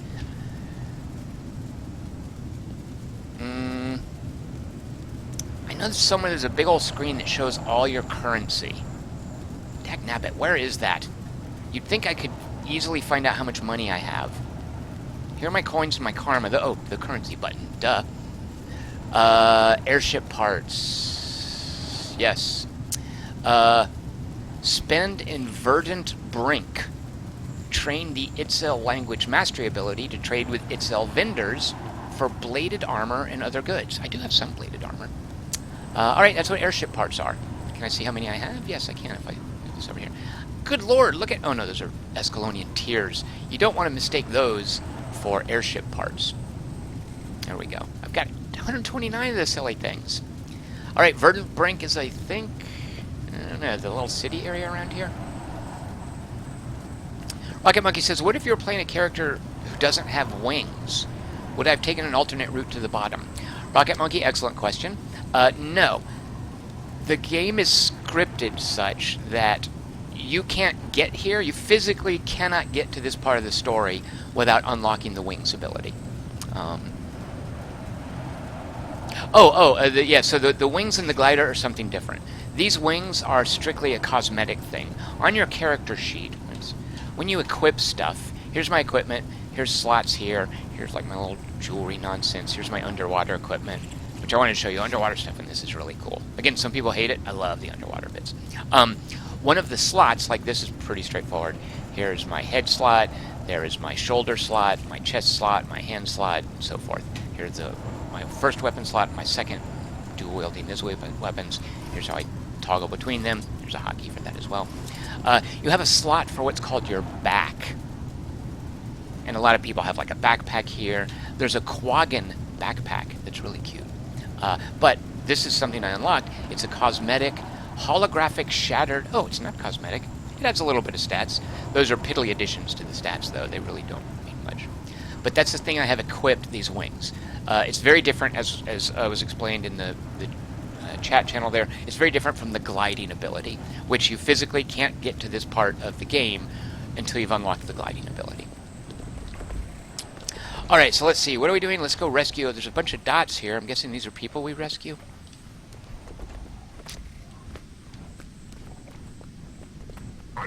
Oh, yeah, okay. Alright, a little knockback. Thank you so much.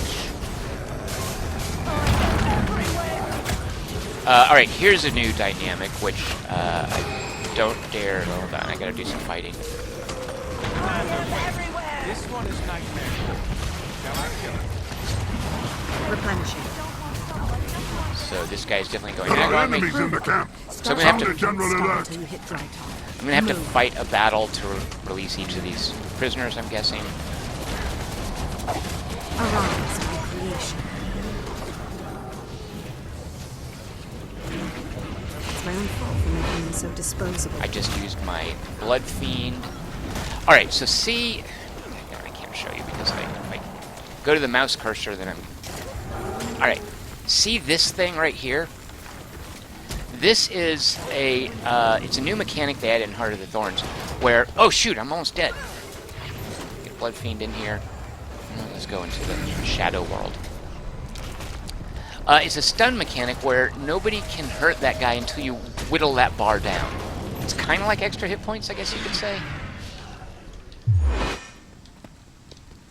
Alright, so that was a fight that I did not do very well at, but we won. Let's now free... Oh, we have to punch this thing open. You can see its hit point bar at the top. Punch it open and free someone.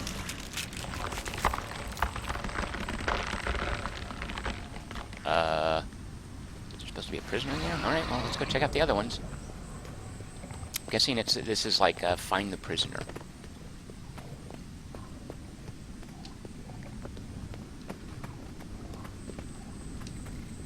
So, you'll note, because I was in my shadow form, my life force bar was partly depleted. How do I fill it up? Well, actually, when things die, their life force flies into me. Alternatively, my necrotic grasp will also replenish it. Good. This'll be fun. So, I don't know if you can see, but as I'm hitting this dude, you can see my life force number going up. That little bar I showed you for stun, if it fills up, he's going to be immune to damage. I think we're going to kill him before we have to deal with that. Alright. A Mordrem wolf. I don't know, do you see that orange line? There are things called Mordrem snipers. And when they draw a bead on you, they draw a little orange line on the level. Look at that thing, what is that? A Terragriff? What? Why is it aggro on me? I'm gonna blow up my bone minions on it. It's down. There's another Terragriff. This place is lousy with Terragriffs.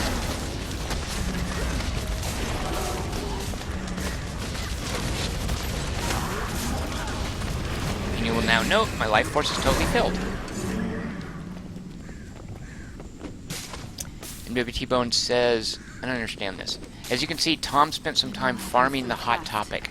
I don't know what that means. You're free now. You can see on this Clear bar, this place as fast as you can. we freed about half of the prisoners. A few more to go. We're gonna punch open this Mordrem cell made out of plant junk. Rocket Monkey says, you travel as a whole party by yourself. I don't know what that means, Rocket Monkey, either. You travel as a whole party by yourself. In case you may have missed this, this is like an instanced mission where I have NPCs with me that are from the story. And I'm not now in the open world. Like, if you were to now jump into Guild Wars 2 and try to join me in a party, it would basically say, oh, he's on a covered here. If you want to get private back instance. into action, find Larenthir and follow his lead. Move out. Although I think I could totally play these with another player. I don't think there's anything wrong about that. I don't think there's any content in Guild Wars 2 that you can't do with a party. Secret World would do this thing where you would come to these story missions that you have to play alone. It would split you off from the party. Are you still feeling that feeling? It's really annoying when you're playing with someone else. And it's even stronger here. They're close. Just beyond those. Oh, Hot Topic is apparently a clothing What store. are we waiting for?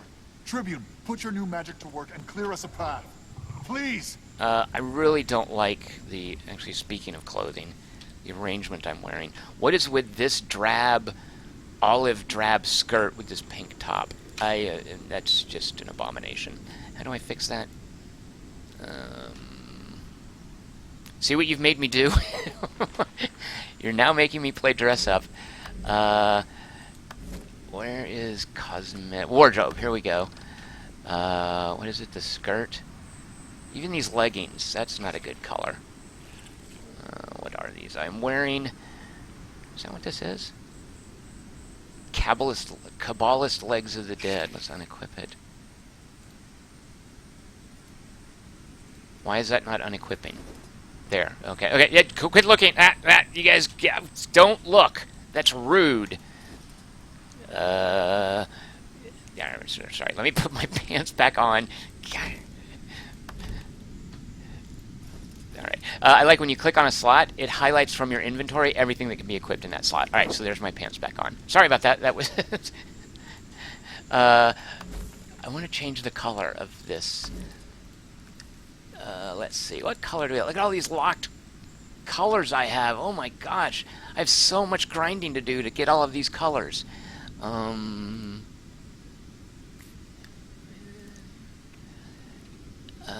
Let's see. How about that on the main?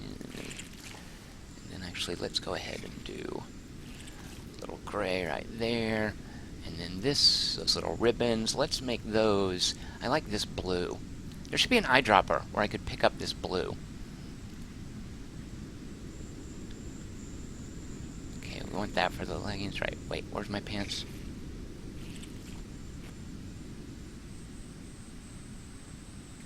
Let's do that blue and then this ebony. Excuse me. Whatever that is, T-shade. There. Alright. That was involved. Even this pink and red, these kind of clash. Dadgummit, give me an eyedropper so I can pull this color down here. And that's kind of rose. I don't want rose. Alright, hold on. I'm going to find out what color that is. Oh, is it highlighting? No. What if I click my shirt? What is this color? Give me this color here. Pastel wine? Is that what it's telling me? Yes, pastel wine. Where is pastel wine? There we go. We want that for the main body of the skirt. Although that is a little too uniform. I feel like it needs a little bit of a different shade. Purple ice? Yeah, let's go with that. Alright, there. That's okay, right? Okay. Thanks for pointing that out. Alright. Still not 100% happy. As a matter of fact, I think I would like the darker pink to be down here and the lighter pink up there. And we do need a touch of blue up here somewhere. Oh, we do have a little bit the trim on the sleeve. And that'll have to do. What is this abomination? What is umber? Oh, these are mantles. I have my... You'll note, I do not have... Look at this goofy little thing. Like her helmet, as it were, is a mask. And I don't have... Look at these abominations. Oh, a butterfly. How cute is that? Maybe I will turn that on. I'm liking that right shoulder, but I don't know about this silliness on the left shoulder. Alright, we're not going to show those. We also... You can't really see because of the big sleeves, but they're gloves. We're not going to wear our gloves. Alright, there. I hope you guys enjoyed that. It's an important part of any MMO. Oh my golly, why am I not... if you eat food, it'll give you some boost, but mainly it gives you additional experience points for kills. That's the main thing. That's mainly why you want to be fed. It's a 15% bonus to experience. Oh, a rescue party. Then Wolf did hear me. All right, we're going to speak to Ear. They're starving us. No food or water for days. That's because Mordrem doesn't care if we're alive or dead when it plugs us into a blighting tree. Yep, Release us! Now! Fowlin, why is Mordrem locking up so many nightmare courtiers? You know nothing of the court. We seek freedom. You know nothing, Miss Death Chick. Even more onerous than the pale trees. Forget her. Just get me out. The Mordrem took Logan and Zosha and Traherne deeper in the jungle, and I don't know why. That's Destiny's Edge, by the way. We're about to bust you out of there. So the main NPCs have been kidnapped, I think. We're going to end up rescuing them. All right, what are we doing? Free ear from... Oh, can you guys see? That's a targeting thing. In multiplayer, that's the way you call out a target. Oh, I should be able to hit T. Dadgummit. Why is that not working? Oh, well. And so they're basically telling me, hey, shoot this thing here. Let's punch the Mordrem Sky Cell open. That is what you are now seeing. I am using Necrotic Grasp on a Mordrem Sky Cell. And this is how you free people who are languishing in prison. Bucket Monkey thought that bush was talking to me. Whoa! I thought it took off like a balloon with the air let out of it. But no, there was some tentacle action there, it seems. Don't know who those are. I think... Air! Head to the overpass. Well, one of them is Air. Cut it off there.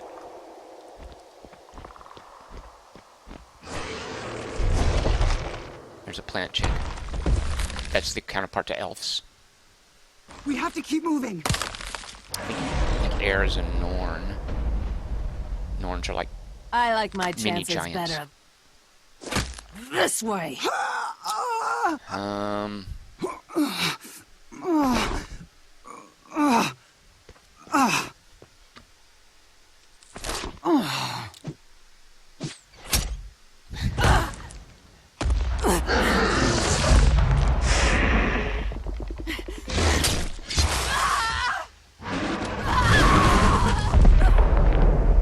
Mother, look out!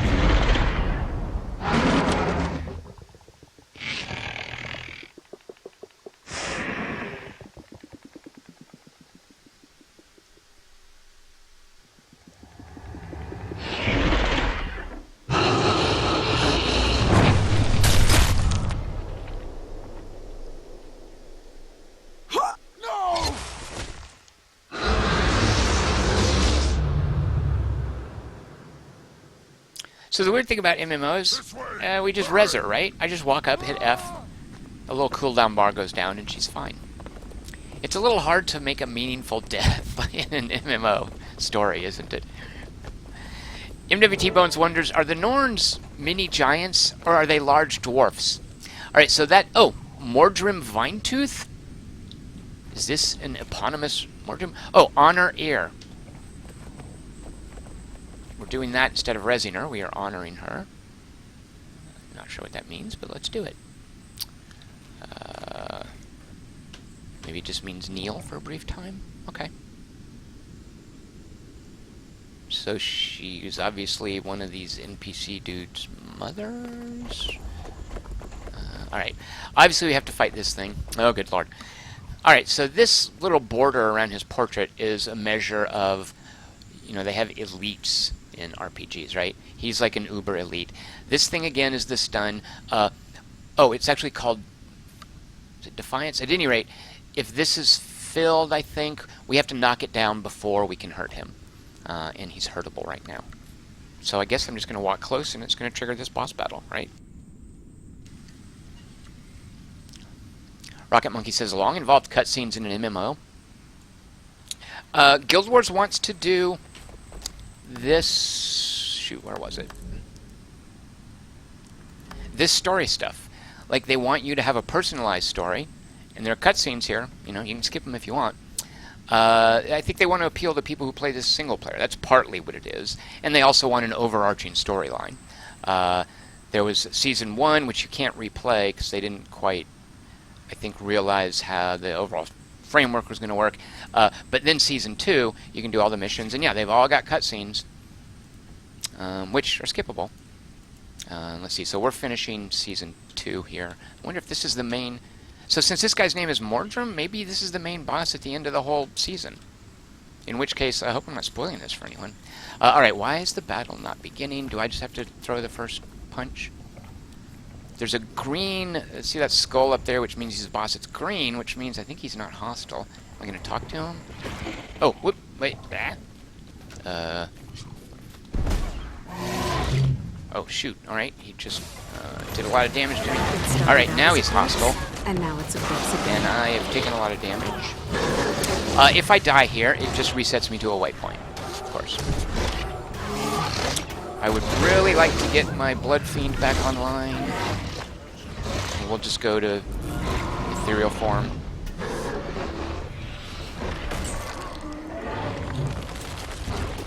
Alright, I'm going to pull life force out of him. See those little green globes?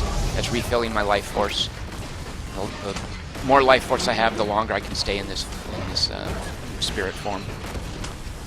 Now, what is this? This attaches a tendril to him? Oh, shoot. Oh, yeah, you can see the... Yeah, I have to get outside the radius of that... He's doing some area attack jump thing. Oh, good lord, that was rude. Alright, so there, I died. So I think the trick there is stay out of the radius of his jump whenever he lands.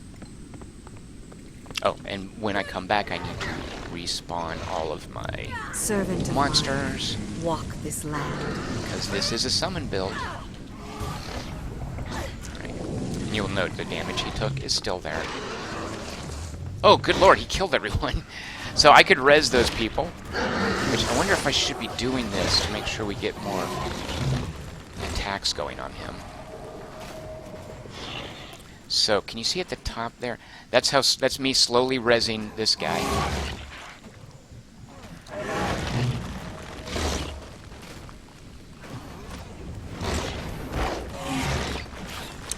My summons are keeping him busy. He took out my Shadow Fiend. Alright, so I just rezzed the Asura who drives that mech suit around. Now I'm rezzing, I think Marjorie is a wizardess chick. Oh wait, is that Marjorie? I don't know. I'm rezzing one of these women.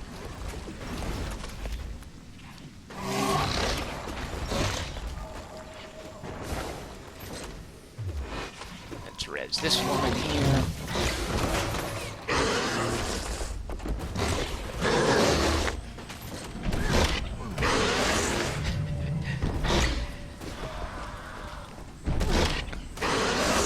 Quit punching me, I'm just doing, I'm like a medic. I'm a neutral combat. Oh, see that little orange thing? That's going to be some damage radius badassery, which I don't want to stand in. Same with those red things. Alright, he just knocked down our mech chick again. See, I'm assuming that's a female Isura in there. I don't know if that's correct.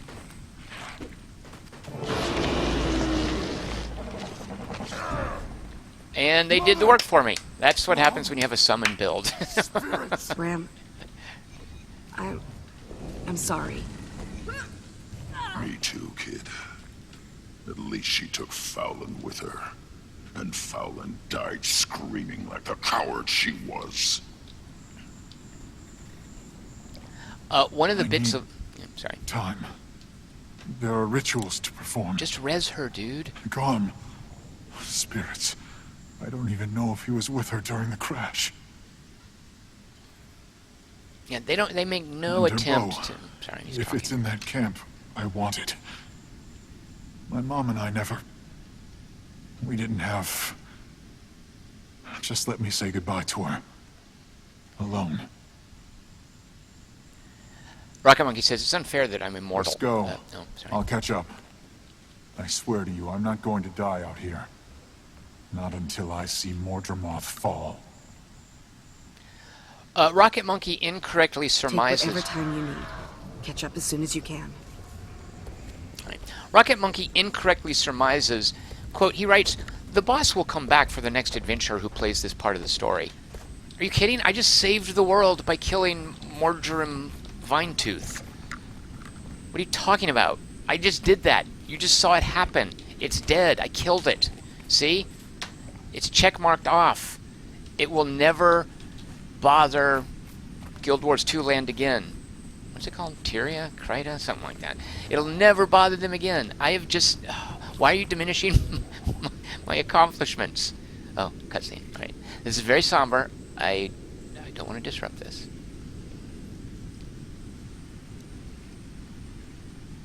Music is turned off. Listen up. Normally there might be I music need a here. volunteer to stay behind. Bram will get his time, but he needs someone to watch his back. I was already planning to, Commander. Bram and I have been through too much for me to just leave him like this. Go on ahead. I'll make sure we find you. After Bram makes his peace with Air. Thanks, Rox. Everyone else move out. The rest of our friends are still out there. And the egg. And Mordrem. Oh. I guess the main bad guy is Mordrem and not... What was that thing's name? Mordrem Vinetooth? Whatever. Alright, I obviously didn't kill the main guy. So that was my instanced mission. Fight a big-ass boss. Figure out the you know, you have to pick up the flame grenades to burn the tendrils. What else did we see? Punch open the plant vine prison cells. And there you go. So now, if we look at the story... Should I fix this? No, I'm not going to make you guys watch me play dress up. If we look at the story... Okay, we haven't finished chapter 6. Is it 6 chapters? Shoot, there's 8 there. Do we really have 2 more chapters before we get to this stuff? This is what just came out. Let's storm the We did that! Why are you telling me to do... Oh, no. Return to Verdant Brink and meet with the Pact. Alright, so this is basically just the big old mission turn-in. Oh, are they right here? Oh, yeah. Wait. Commander, not sure if this is important, but I just saw your comrades, the Norn and the Char, carrying a body. I'm sorry to report that was Air Stagalkin. She fell in combat with one of the new Mordrem. Oh, gods. My condolences. Remember, this is somber. She was an inspiration to a lot of us. And she'll be missed. See? Not just missed. She'll be avenged. Mordrem will pay for all the lives it's destroyed. Mordrem does not have a gender. Air will be remembered. I promise you. Thank you. I'm pressing on to find Traherne and the rest of Destiny's Edge before Mordrem claims them too. Alright, so that being a story mission, I then get these rewards. Do I have to pick one of these? Select your reward. I get a Novices Pack, a Recruits Pack, an Initiates Pack. I don't know what those are. I can choose Verdant Brink Supplies, a Noxious Seed Pod. What does that do? Bottles of Airship Oil, which is a crafting doodad, or a Writ of Maguma Mastery. Grants a small amount of Heart of Maguma. Well, that's the one I want, because I don't even know what these are. Alright, we're taking Maguma. Why am I not... Where do I accept? What am I missing here? There should be a button somewhere. Wait a minute. I don't want to click on the wrong thing. Oh, maybe I select one of these. Alright. No? Is that right? So you'll note these are things that I can put on my back.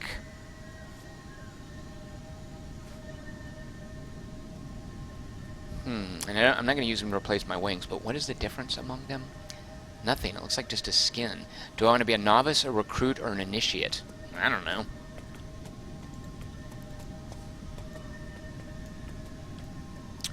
This is what's called, I love this, you can preview a piece of gear before you pick it. Let's just see what would look best. That looks good. Like, I think I like that one. Right? Like this other one. This one here. It's all like trying to be like dark and mysterious and weird, and it's like some Clive Barker nonsense. Alright, let's look at the other one.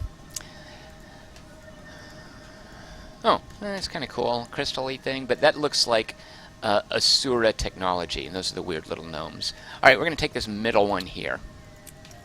Sweet, sweet loot. And you will note my little XP bar filled up there. And I got an achievement for completing Dragon, Prisoners of the Dragon. And I collected an item, which got me an achievement point. What are achievements? Well, they're achievements. You know what achievements are. All these categories. Look how crazy this is. It lists, like, the most recent ones you got. It lists the ones you're closest to finishing. This one drives me crazy. Okay, so Crichton is an area in the world. Here are all the places in Crichton that I've found. See, now that I'm saying it, I'm hearing Michael Crichton's name. I'm not going to be able to unhear that. Look at all these places. I've found, as you will see, 173 places. Where did it go? In Crichton. There are 2 that I haven't found. If I find them, I'll get an achievement. I don't know. How am I supposed to figure out what 2 places I have not seen? Oh, that's luck. They're unchecked. Oh, maybe we need to go find these. We need to find Drather's... Can you guys pronounce this word? Anyone in the chat channel try to pronounce that. I will give you... Pony Carnival will give you $1 if you can correctly pronounce that. Although I don't know how you type that into the chat channel. Phonetically. If you give up, it's domain. Not Demesnes. And let's see. This... Demon Grub Pits. We should go find those right now, right? At any rate, that's what achievements are. Do they just give you an achievement? Like, what's the big deal? Is it like a Blizzard game where you decide which achievements to slot in your player profile? No. They go into this pool of achievement points. Oh, I like that it breaks down from which sources I got my achievement points. What does this matter? Well, a couple of things. First of all, when you hit certain thresholds, you get these badass rewards. I say they're badass, but I don't remember what I've gotten out of them. Well, some money, for one thing, but then other goodies. An account-wide bonus to experience, gold, and karma. That's good. But more importantly with this, what you can do, and this is really what Guild Wars is all about. Oh, shoot, what's the hotkey for that? Where's the social screen? You can look at someone else's account. Wait, can't you? There's Telefrog. Where's McMaster? I thought I could... Oh, maybe he has to be a friend. Like, is it on your friends list? Oh, yeah, here we go. Roster, missions, teams, no. Oh, this is the guild screen. That won't be my friends list. There's going to be a social screen. This is really important. I want to make sure you guys see it. Friends, here we go. Alright, is McMaster on here? Good lord, McMaster hasn't played this. McMaster... And it's account-wide, by the way, the achievements. Seriously, is McMaster not one of my friends? Maybe he's way down here. Here we go. Look. Come on, did it not show it? I know there's some way I can look at McMaster's achievement points and see that I've probably got about, like, 5 times as many as he does. Maybe all of my friends just haven't played in so long. Because, look, I can sort them by achievement points. Because that's really what achievement points and leaderboards are all about, is beating your friends, right? At any rate, so that's what that whole achievement thing is. And I just got an achievement. And what is this? This is a mastery point. I know that. I've got way more mastery points than I can spend because I look at these people flying. I've got way more mastery points than I can spend because I haven't made as much progress in this whole Heart of Thorns area yet. Corky says domains. I thought it was domains. I could be wrong. Like it seems like it's got to be somehow directly related to the word domain. Maybe not. But I thought it was domain. I could be wrong. Domains? Yeah, you know, don't quit making me doubt myself. Corky, did you look that up, or were you guessing incorrectly? Alright, oh look, here's an objective up here. We are going to enter Auric Basin. Let's go into... This is a Hylac. They're frog people. So they're frog people, there are otter, penguin, platypus people called quaggins. There are polar bear people called... Oh shoot, what are those guys called? Whatever. The cat people are Char. Rocket Monkey says I didn't hover over his name long enough. Well, let's fix that because... Because really that's what's important in this game, is making sure you have more achievement points than Jason G. McMaster. No, I'm seeing the achievement points pop up. Oh, look, some people... Is it where I'm hovering? Yeah, like I can see Mean Sheet. Oh, he's got a few more achievement points than me. Yeah, what it is McMaster just hasn't logged in. Probably since they implemented this, right? I mean, he's such a Guild Wars 2 slacker. Oh, my friend Matt Peckham hasn't even played. Manreza, isn't that from Guild Wars? And let's see. Okay, does Telefrog here? Nick. Oh, Trigger Cut. Chris Hornbossel. Look at that. Oh, only 1,529 achievement points. That's too bad, Chris Hornbossel. Because what do I have again? 2,400, yeah. Rocket Monkey seems to think McMaster has 9,567. When pigs fly... Chris Markinson is saying from Crusader Kings 2, good, very good, Chris, because that's another place you would see that that word, right? That he thought it was domain as well. Rocket Monkey then says, no, wait, this isn't a MOBA. I probably have way more than McMaster. So mastery points. This is showing me, hey, there are achievements in here that earn you mastery points. Maybe you want to do those. And the red ones are mastery points in the larger world. The green ones are mastery points specific to Heart of Thorns. Alright, let's enter the Auric Basin, and then I'm not going to make you guys watch a bunch more of me flying around fighting vines. You get the idea. Unlocked a new mastery track. Alright, so look at this. So, these are tracks. They each have a sequence. Like, for instance, gliding is a track. This is the first thing you unlock when you get into Heart of Thorns, because you need gliding. It's a traversal skill. So, I don't know if it gives you this, or you have to spend your first mastery point on glider basics. It's the only thing that's unlocked. You get a mastery point, you're not going anywhere with those until you unlock this one. Now I'm selecting which mastery to apply my experience points to.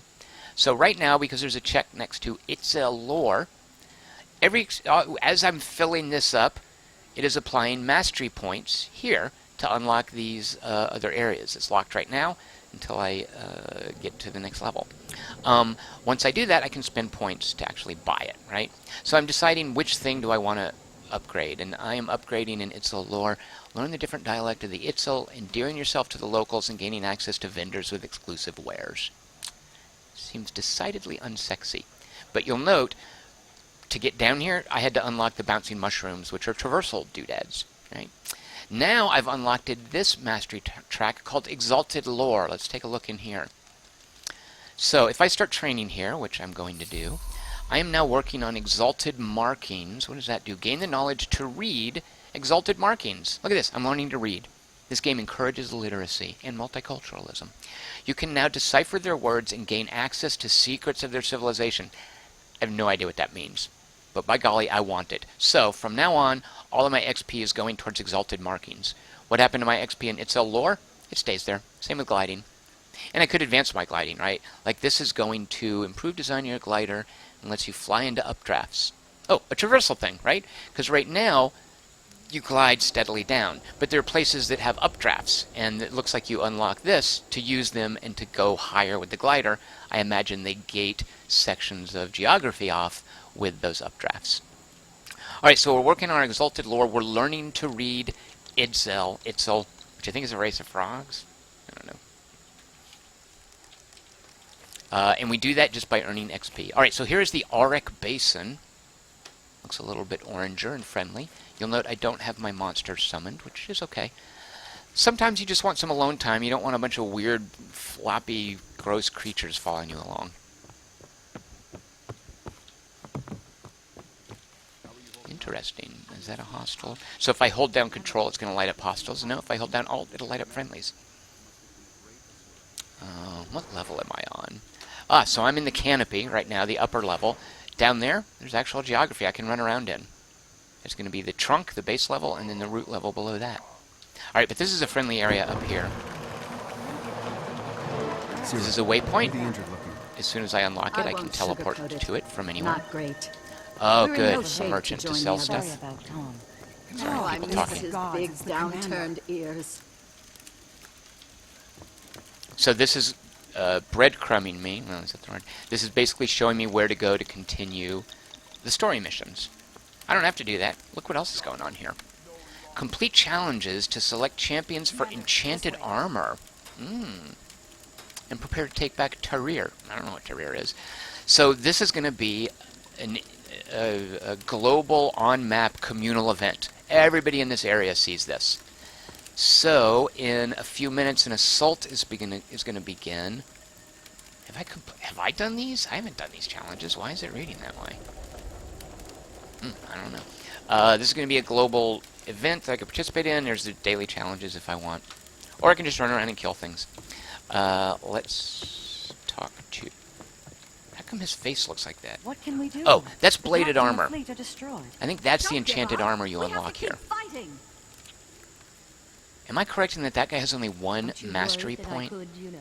Because normally you see someone's level. Come on. We fought side by side for years. You're better than that. Thanks. You're a good friend. Thank you. But if you did turn, don't worry. I'd end you fast. Really? You'd do that for me? Of course. What are good friends for? The plant people... Shoot, I'm already forgetting what they're called.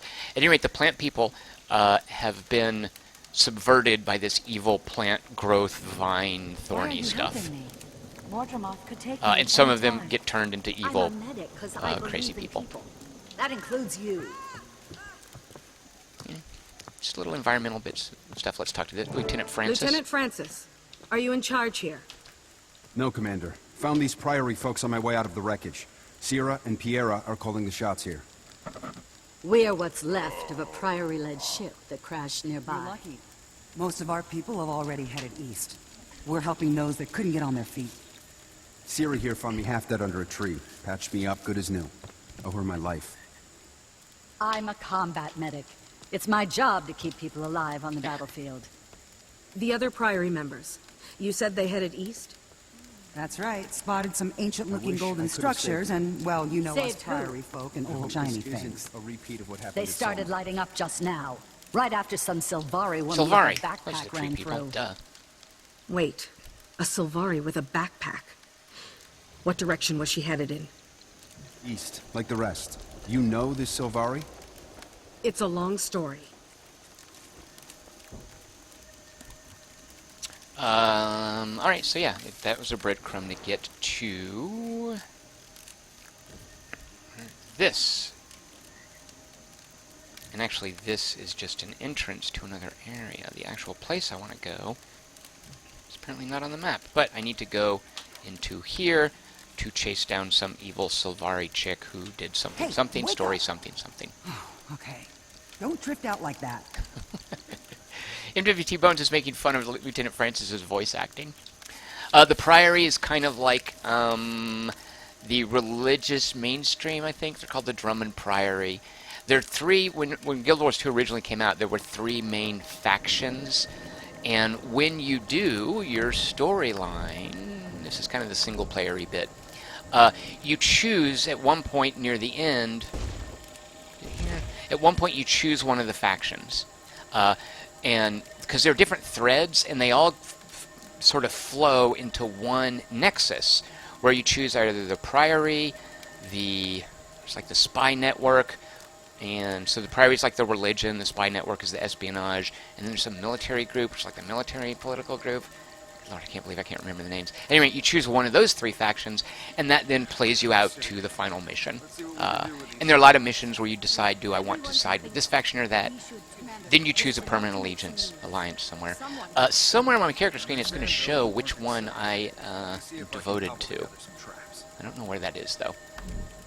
But at any rate, it's one of the factions in the world, one of the main factions. So, alright, thank you guys for watching Guild Wars 2. I don't play MMOs, but when I do, I play Guild Wars 2.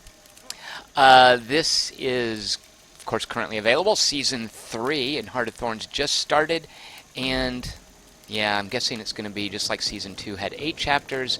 It looks like I've got 2 more chapters to go to finish Heart of Thorns. How are you holding up? And then I can start Season 3. His memory is what I can keeps find out what is coming out of the shadows. He must have been a great Asura. Tomorrow we will be playing Until Dawn, not Until Dark, as I had incorrectly written in a couple of places. Until Dawn is a PS4 horror adventure game. We'll find out. Join me for that tomorrow at 6 p.m. Pacific. Thursday we're playing Abzu, a very laid-back underwater swimming sim. Not entirely sure. We'll find out. Sorry about And that. then Friday it'll be XCOM Friday. We'll pick up the XCOM 2 campaign. Join me for those. Thanks for watching Guild Wars 2 tonight. Please subscribe to this channel. If you didn't hate this video, click on the little thumbs up. I appreciate those. You can find me on Twitter at QT3. My site is quarterto3.com, and I've got a Patreon campaign at patreon.com/TomChick. Feel free to check those out, and feel free to come on back tomorrow or any day, any weekday at 6 p.m. Pacific. Thanks everyone for watching, and have a good night.